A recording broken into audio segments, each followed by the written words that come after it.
అంజనానందన వీరం జానకి శోకనాశనం కపీశమ క్షహంతారం వందే లంక భయంకరం. రామనామం ఎక్కడ వినిపిస్తుందో అక్కడ పులకిత గాత్రుడై రెండు చేతులు జోడించి కళ్ళ నిండా ఆనంద బాష్పాలతో నిలబడే ఆ పరమ భక్తుడే మన ఆంజనేయ స్వామి. త్రేతాయుగంలో రామకార్య సాధన కోసం, లోక కళ్యాణం కోసం సాక్షాత్ ఆ పరమశివుడే తన అపారమైన శక్తిని వాయుదేవుని ద్వారా అంజనాదేవి గర్భాన ప్రవేశపెట్టి ఆవిర్భవించిన మహోన్నత రూపం ఈ హనుమంతుడు. ఆయన జన్మ వృత్తాంతం ఒక అద్భుతం. సూర్యుడిని చూసి ఒక మధుర ఫలమని భ్రమించి ఆ చండ ప్రచండ బాణుడిని పట్టుకోవడానికి ఆకాశ మార్గాన ఎగిరిన ఆ బాలహనుమ వేగం చూసి సాక్షాత్ ఇంద్రుడే భయపడి వజ్రాయుధాన్ని ప్రయోగించాడు. ఆ దెబ్బకు హనువు వాచిపోవడంతో ఆయనకు హనుమంతుడు అనే పేరు సార్థకమైంది. కేవలం శరీర బలమే కాదు, సూర్య భగవానుడి వద్దే సకల వేదాలను శాస్త్రాలను అభ్యసించిన గొప్ప మేధావి మన స్వామి.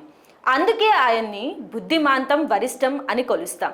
రామాయణంలో సీతమ్మ జాడ తెలియక వానర సైన్యం అంతా నీరసించిపోయిన వేళ సముద్రాన్ని లంఘించి అసాధ్యాన్ని సుసాధ్యం చేసిన ఆ ధైర్యమే హనుమంతుడు. అశోకవనంలో శోక సముద్రంలో ఉన్న జానకీ మాతకు రాముడు ముద్రికను అందించి ఆమె ప్రాణాలను నిలిపిన ఆ సంజీవని హనుమంతుడు. లక్ష్మణస్వామి మూర్ఛపోయిన వేళ ఏకంగా ద్రోణగిరి పర్వతాన్నే చేత పట్టుకుని వచ్చిన ఆ అచంచలమైన శక్తి హనుమంతుడు. ముఖ్యంగా మన తెలుగు గడ్డపై హనుమత్ జయంతి వేడుకలు ఎంతో విశిష్టమైనవి.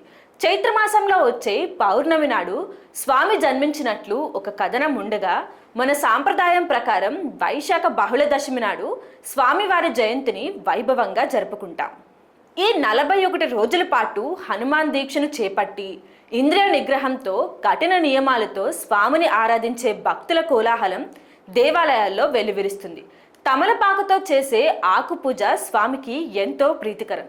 సీతమ్మ తల్లి హనుమంతుడి భక్తికి మెచ్చి అశోకవనంలో తమలపాకులతో దీవించిన ఆ మధుర ఘట్టమే ఈ పూజకు మూలం. అలాగే స్వామికి సమర్పించే సింధూరం వెనుక కూడా ఒక పరమార్థం ఉంది. తన స్వామి అయిన శ్రీరాముడి ఆయురారోగ్యాల కోసం హనుమంతుడు తన ఒళ్ళంతా సింధూరాన్ని అలుముకున్నాడు. అది ఆయన నిరుపమానమైన స్వామి భక్తికి నిదర్శనం.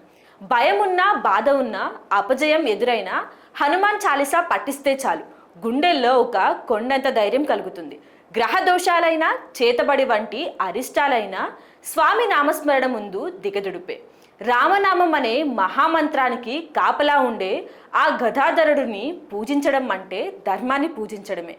ఈ పవిత్ర హనుమత్ జయంతి వేడుకల్లో మనమందరం ఆ వాయుపుత్రుణ్ణి స్మరిస్తూ అహంకారం లేని శక్తిని, ఆత్మవంచన లేని భక్తిని ప్రసాదించమని వేడుకుందాం.